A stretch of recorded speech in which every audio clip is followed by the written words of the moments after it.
Sôm chấm rệp số, bây giờ mình đang ngồi kia. Ngày này dừng bàn, một chụp kia thiệt hại, phục bài mong bồn ngồi kia. Sai rừng lúc này đã chấm bàn, đỡ sòng tranh màu pi tầm pol. Facebook bong mình nhé, đã miền chung một thà, rèn sụp hiện. Và sân là bong, bàn khơi. Vì tổ mình này hơi miền ca, mình bênh chất cái đấy, bong ai comment được hàng cờ mán. Ôn đang thưa ca lục xâm đinh để tranh phliềm bên oi bong on sropon chất lời hơi có số mà phơi tục tục cho môn đéo để nhom vô mò này dây nước nương xây rừng có đôi chia nước nông video mình đấy mình bàn xong cả anu nhạt bị bong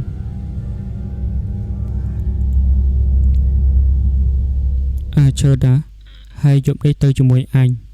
tới lực đấy tới nố còi phùm sọp đại kia có 7 ថ្ងៃmột nútហើយត្រូវលាក់ការសម្ងាត់កុំឲ្យអាណត្តិដឹងឲ្យសោះគាត់និយាយបណ្ដើទាញបារីមកជក់ហើយសម្លឹងមើលទៅមុខខ្ញុំបានលោកគ្រូខ្ញុំងក់ក្បាលស្ដាប់សម្ដីគាត់ខ្ញុំនៅរៀនសូត្រជាមួយលោកគ្រូអិតតាំងពីតូចខ្ញុំកំព្រាម៉ែពុកបានគុណប៉ុនលោកគ្រូអិតយកខ្ញុំមកចិញ្ចឹមលោកគ្រូជាគ្រូធំខាងអាគមអំពើជាពិសេសរឿងដាក់ស្នៅលេខ1គ្មានគូព្រាមនៅក្នុងភូមិទេគាត់ស្រឡាញ់រាប់អានខ្ញុំទុកដូចជាកូនទោះបីខ្ញុំអាយុ30ទៅហើយក៏ខ្ញុំមិនចង់យកប្រពន្ធដែលគឺចង់នៅតាមបម្រើគាត់ដល់ជីវិតចុងក្រោយខ្ញុំពេលខ្លះលួចរៀនអំពើស្នេហ៍ខ្លះទុកដាក់តាកស្រីក្នុងភូមិបានអួតមិត្តភក្តិខ្ញុំអាសង្ហានិងអាកោកថាមានស្រីតាមញ៉ែខ្ញុំច្រើនជួនកាលហេតុតែពួកវាច្រណែនខ្ញុំវាទៅរកពឹងលោកគ្រូធ្វើស្នេហ៍ឲ្យពួកវាដើម្បីឲ្យស្រីតាមតែលោកគ្រូគាត់មិនព្រមធ្វើឲ្យទេវាមិនចាំបាច់មានតែគាត់ជេរមុខពួកអហែងទោះឪស្នេហ៍ទៀតក៏ជួយពួកអហែងមិនបានផងដែរមើលមុខពួកអហែងមើលដែលឆ្លោះកញ្ចក់អត់ហើយខ្លួនវិញពី3ថ្ងៃបានងុយទឹកម្ដងបើឲ្យស្រីនៅជាមួយពួកឯងគ្មានបានប៉ុន្មានទេសាបស្នេហ៍អញអស់ហើយវើយក្រោយពីពឹងម្ដងជា2ដងមិនបានពួកនោះលែងហ៊ានពឹងលោកគ្រូទៀតហើយនិយាយពីការងារខ្ញុំថ្ងៃនេះគឺត្រូវទៅជាមួយគាត់កន្លែងគេកប់សពនៅក្រោយភូមិម៉ោងប្រហែលជា10កន្លះលោកគ្រូស្លៀកពាក់សក់គាត់បងឡើងទៅលើកាន់ឈើច្រត់ក្បាលគ្រុឌមិនពាក់ស្បែកជើងចេញពីផ្ទះជាមួយខ្ញុំដៃមកខាងកាន់ពិលចំណែកមកខាងទៀតលីជាប់កាប់មួយនឹងថងយាមស្ពាយចំហៀនខ្លួនដើរតាមគាត់ពីក្រោយទៅដល់ភ្នូនោះភ្លាមខ្ញុំដោះថងយាមចេញពីស្មាលោកគ្រូដើរចំវិញភ្នូសូត្រធម៌មួយសន្ទុះបានព្រមឲ្យខ្ញុំគប់ដោយគោះសាក់សពនោះឡើងសំឡេងឆ្កែលូផ្អើពេញភូមិទោះបីជាខ្ញុំធ្វើការនេះជាញឹកញាប់នៅតែខ្លាចព្រឺឆ្អឹងខ្នងកាប់បណ្ដើយកដៃជុតញើសបណ្ដើសំឡេងឆ្កែលូពីមួយទៅមួយបន្តកន្ទុយគ្នាមេឃមានតែផ្កាយប្រងព្រាយបាត់ប្រច័ណ្ឌមិនដឹងទៅណាខ្ញុំកាប់កោះអស់ពេលប្រហែលជាកន្លះម៉ោងបានកាប់ដល់កន្ទេលដែលគេរំសាក់សពបាតកន្ទេលមានគេត្រើបឆ្អឹងចេញពីក្រោមតែក្លិនស្អុយរលួយអាសោចគួរឲ្យខ្ពើមជាសាក់សពមនុស្សស្រីទៀតផងលោកគ្រូបានដើរទៅយកថងយាមហើយហុចកូនកំប៉ុងមួយដោយកំប៉ុងដាក់ស្ករប៊ីចេងព្រមទាំងស្លាបព្រាដួសខ្ញុំស្ទាក់ស្ទើរធ្វើឲ្យរួចខ្លាចភ្លឺនៅស្រកអ្នកភូមិដើរកាត់នឹងអីជាប់តែម្ដងខ្ញុំបើកន្ទេលហើយយកដៃរុញសាក់សពទៅម្ខាង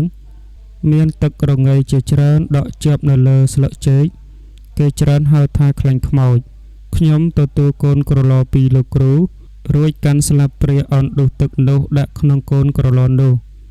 និយាយពីស្អុយក៏ស្អុយសាក់សពក៏រលេះរលួយមើលមិនយល់គ្រាន់តែពីដុសហើយរួចបានពីកូនក្រឡតូច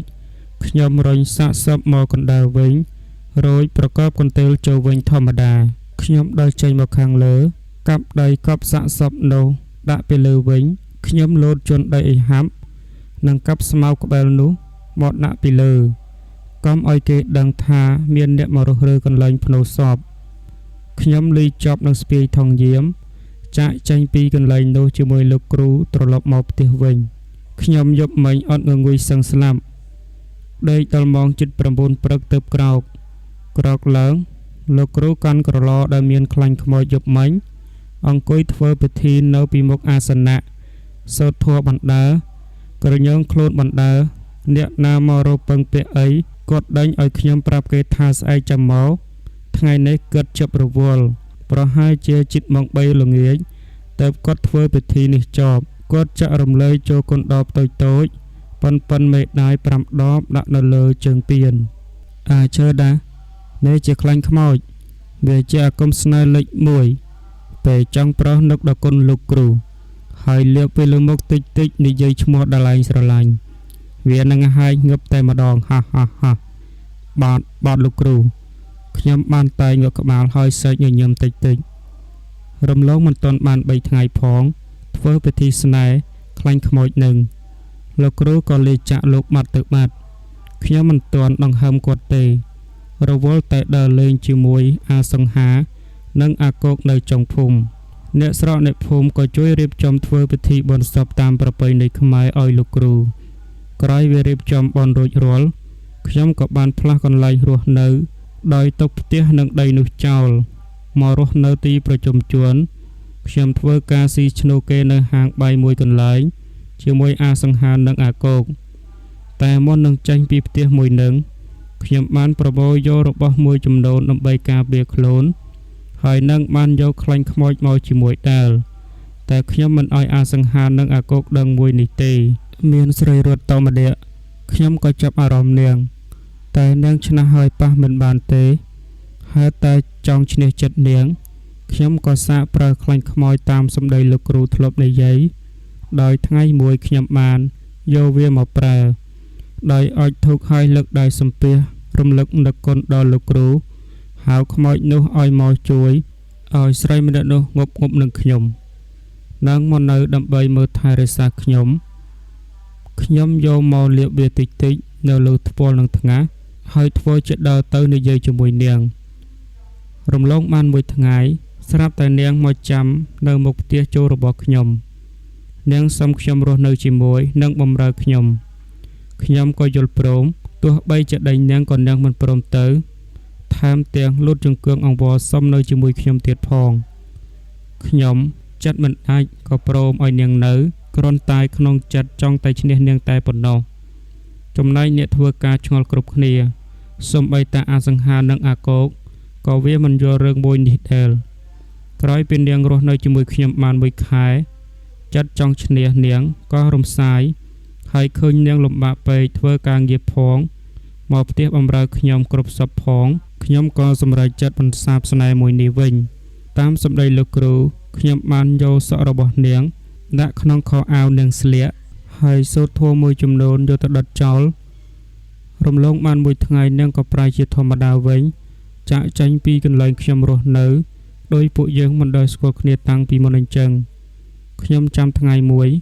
អ្នកធ្វើការជាមួយខ្ញុំបានបបួលគ្នាដើរលេងដោយមានមិត្តភក្តិម្នាក់គាត់យកឡានទៅក្នុងឡានមានគ្នា5នាក់ខ្ញុំអង្គុយនៅជួរទី2នៅកណ្ដាលអាសង្ហានិងអាគោកអ្នកធ្វើការជាមួយមានម្នាក់អង្គុយជិតទៅកង់ឡាន2នាក់ទៀតអង្គុយនៅកៅអីក្រោយខ្ញុំក្រោយពីដើរលេងអីរួចពួកយើងក៏ត្រឡប់មកផ្ទះវិញខ្ញុំកំពុងតែអង្គុយមើលផ្លូវល្ងាចម៉ោង7ជិតម៉ោង8ទៅហើយស្រាប់តែអំពូលភ្លើងនៅក្នុងឡានភ្លឺហើយញាក់ព្រើតខ្ញុំនេះស្រែកហៅអាគោកមិនហែងទៅចុចអំពូលលេងអញ្ចឹងអញចុចទូរស័ព្ទមួយថ្ងៃហើយមានអ្នកណាអ្នកចុចអាគោកវាយកដៃទៅចុចកង់តាក់អំពូលធម្មតាគ្មានញាក់ភ្លើងអីទេពួកយើងគិតថាប្រហែលជាឆ្លងភ្លើងនៅសក់ចម្រេងពីដើមដែលកំពុងតែស្ដាប់ស្រាប់តែលោតទៅជាចម្រេងខ្មោចនឹងណាតបំពេកូនមិត្តភក្តិខ្ញុំចុតដុចយ៉ាងលឿនដូចមិនសូវស្រួលសោះគ្រប់គ្នាមើលមុខគ្នាដោយគ្មានអ្នកណាប៉ះអីទេគឺវាលោតចម្រេងដូរដោយខ្លួនឯងតែម្ដងម្នាក់អង្គុយក្រោយខ្ញុំក៏ចង់ឲ្យឈប់ឡានសិនខ្ញុំមិនយល់ពួកគេសោះខ្ញុំឈប់ឡានធ្វើអីកាលណាដល់ផ្ទះតកង់ឡានក៏រោក៏រះសាងដើម្បីឈប់អ្នកអង្គុយពីក្រោយនោះក៏និយាយថាឆើតបងឃើញរូបឈើនៅក្នុងកញ្ចក់ឡានមានមនុស្សស្រីសក់វែងអង្គុយគាវលើកអូនឯងតាំងពីចេញឡានមកពីកន្លែងនេះ ខ្ញុំក៏មិនមុតកខ្ញុំដើរទៅលុបមុខហើយមិននិយាយប្រាប់អ្នកណាដទៃរួយក៏នាំគ្នាឡើងឡានមកផ្ទះវិញមិនមានរឿងអ្វីកើតឡើងទេខ្ញុំធ្វើការសោកសៅអស់កម្លាំងខ្លាំងពេកក៏សុំមេមកសម្រាកក្នុងផ្ទះខ្ញុំដេកខ្លួនបែរជាជំហាននៅលើគ្រែខ្ញុំដឹងថាអសង្ហាវាចូលមកនៅក្នុងបន្ទប់ខ្ញុំតែខ្ញុំពិតជាអស់កម្លាំងជិលក្រោកនិយាយជាមួយវាក៏សម្ដែងដេកទៅស្អែកឡើងពេលព្រឹកវាដើរមកក្បែរខ្ញុំសុំមេថាមិនស្រួលខ្លួនទៅសម្រាកការពិតទៅដេកជាមួយស្រីសោះស្មានតែអញមិនដឹងហើយអាមិត្តភក្តិឆ្កួតមានស្រីណាមកដេកជាមួយអញឈឺខ្លួនចងប់ទៅហើយចោះស្រីដេកអោបហែងចំហៀងខ្លួននោះស្លៀករ៉ូបក្រហមដេកអោបដោយស្រឡាញ់ហែងចង់លុបខ្ញុំក៏ឈប់តមាត់ជាមួយវាខ្ញុំមានអារម្មណ៍ថាគ្រប់យ៉ាងមិនស្រួលចំពោះខ្ញុំសោះខ្ញុំជប់រឿងចម្លើយរហូតខ្ញុំអង្គុយគិតនៅក្នុងបន្ទប់មួយសន្ទុះបាននឹកឃើញថាគឺមានតែមកពីរបស់អ្វីមួយយ៉ាង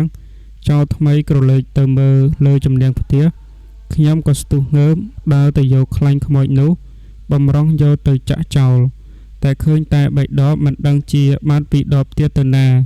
ខ្ញុំក៏កាន់តែភ័យស្លន់ស្លោខំកាយរមើលនៅក្នុងទូកៅអៅក៏មិនឃើញក្រឡុកក្រលៀនក៏មិនឃើញតែយ៉ាងណាបើមាន3ដបក៏ត្រូវតែយកទៅចាក់ចោល2ដបដែរ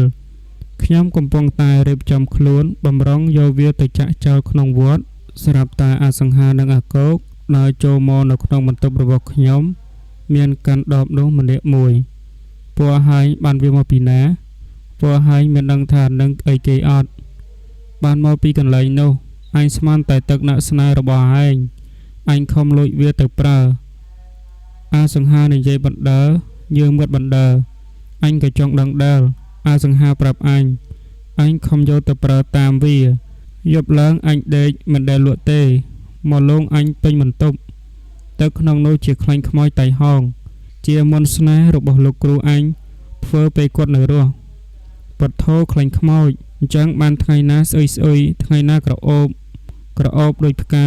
អើយនេះវ័យមិនប្រាប់អញតាំងពីយូរសង្ហាដែលយកដបទឹកនោះមកឲ្យខ្ញុំឥឡូវពួកយើងធ្វើយ៉ាងម៉េចអញមានអារម្មណ៍ថាខ្មោចនឹងនៅតែតាមអញនិងពួកឯងអាកុកអង្គុយលើកៅអីក្រវីក្បាលអញកំពុងតែរកវិធីយកទឹកនេះទៅចាក់ចោលនៅក្នុងវត្តឥឡូវពួកឯងត្រូវយកទៅជាមួយអញខ្ញុំនិងពួកគេអូសម៉ូតូជិះគ្នា3នាក់និងទឹកនោះដាក់នៅក្នុងធុងខ្មៅដោយសារអសង្ហាជាអ្នកដប់ពួកយើងបានមកដល់វត្តគ្រប់គ្នាចុះពីលើម៉ូតូខ្ញុំដើរសម្ដៅទៅកន្លែងមេនបូជាសពដើម្បីចាក់ចោលហើយយកភ្លើងដុត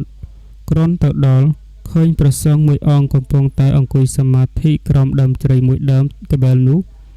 ពួកយើងក៏ចូលទៅថ្វាយបង្គំព្រះអង្គក៏ដូចជាដឹងរឿងគ្រប់យ៉ាងរបស់ពួកខ្ញុំគាត់មានសង្ឃដីកាថាពួកញោមប្រព្រឹត្តរឿងខុសធ្ងន់ធ្ងរណាស់ហេតុអ្វីបានមានឧទ្ទិសកុសលឲ្យគេឆាប់ចាប់ជាតិចាប់កំណើតនៅតែឲ្យវិញ្ញាណគេរវល់ដូច្នេះទៅវិញករណាគុណម្ចាស់ខ្ញុំធ្វើខុសធ្ងន់ណាស់ឥឡូវករណាមិនដឹងធ្វើយ៉ាងណាទេសូមគុណម្ចាស់ជួយពួកករណាផងឥឡូវពួកញោមមកតាមអាត្មាមកពួកយើងក៏ដើរតាមគុណម្ចាស់ចូលទៅក្នុងវត្តខ្ញុំបានយកដបទឹកទាំងនោះដាក់លើថាសហើយគុណម្ចាស់បានឲ្យពួកខ្ញុំធ្វើបន់ឧទ្ទិសកុសលឲ្យខ្មោចដែលស្លាប់ទៅនោះរាប់បាតបាំងស្គររួចពួកយើងក៏បានចាក់ទឹកនោះទៅក្នុងប្រអប់ឈើមានផ្លាស្ទិកដាក់ពីក្រោមហើយគុណម្ចាស់ធ្វើពិធីដោយពិធីបូជាសពអញ្ចឹងគាត់ដាក់ចូលមេនហើយដាក់ភ្លើងបញ្ចូលវិញ្ញាណក្ខន្ធឲ្យទៅកាន់សុគតិភពកុំឲ្យចងកម្មពៀនិងពួកខ្ញុំទៀតព្រះអង្គមានសង្ឃដីកាថាវិញ្ញាណនៅតាមពួកញោមនេះជាញោមស្រីដែលបានស្លាប់ដោយសារតែកើតកូនមិនកើតមិនចាញ់មានកូននៅក្នុងផ្ទៃរបស់នាងបើពួកញោមមិនឆាប់ធ្វើបន់ឧទ្ទិសកុសលទេនោះពួកញោមនឹងអាចបាត់បង់ជីវិតមិនខានចាប់ពីថ្ងៃនេះទៅចូលពួកញោមត្រូវធ្វើតែអំពើល្អចេះជួយអ្នកដទៃខំប្រឹងធ្វើបុណ្យសន្សំកុសលណាញោមករណាគុណម្ចាស់ពួកយើងថ្វាយបង្គំ3ដងលាព្រះតេជគុណរួចក៏ចាក់ចែងត្រឡប់មកផ្ទះចាប់តាំងពីថ្ងៃនោះមកពួកខ្ញុំរស់នៅយ៉ាងសុខសប្បាយ និងចេះជួយយកអាសាអ្នកដទៃតែងតែទៅវត្តធ្វើបុណ្យឧទ្ទិសកុសលឲ្យក្មួយស្រីដែលស្លាប់នោះនិងលោកគ្រូដែលបានស្លាប់ទៅរបស់ខ្លះជាត្រណមបើយើងមិនចេះមិនដឹងមិនយល់គួរគប់បីនៅឲ្យឆ្ងាយពីរបស់ទាំងនេះជាពិសេសរឿងក្រមុនស្នេហ៍អំពើទាំងអស់នេះរឿងមួយនេះក៏សន្មតថាចប់ដោយបរិបូរណ៍ហើយបើសិនតែបងសុភ័ក្របានស្ដាប់សំឡេងប្អូនហើយមានការមិនពេញចិត្តឬមានការអាក់អន់ស្រពន់ចិត្តដោយអចេតនាក្តីក៏សូមបងអភ័យទោសឲ្យប្អូនផងដោយសារតែខ្ញុំអត់បានសុំការអនុញ្ញាតពីគាត់ទេដល់ពេលខ្ញុំយកអត្ថបទគាត់មកនិយាយក្នុងសំឡេងមួយនេះហើយក៏សូមសំណូមពរពុកម៉ែបងប្អូនជួយចុច Subscribe និងបើកសញ្ញារូបកណ្ដឹងដើម្បីលើកទឹកចិត្តដល់អ្នកធ្វើវីដេអូដូចរូបខ្ញុំផងខ្ញុំមានតែម្រាមដៃដប់អរគុណបងប្អូន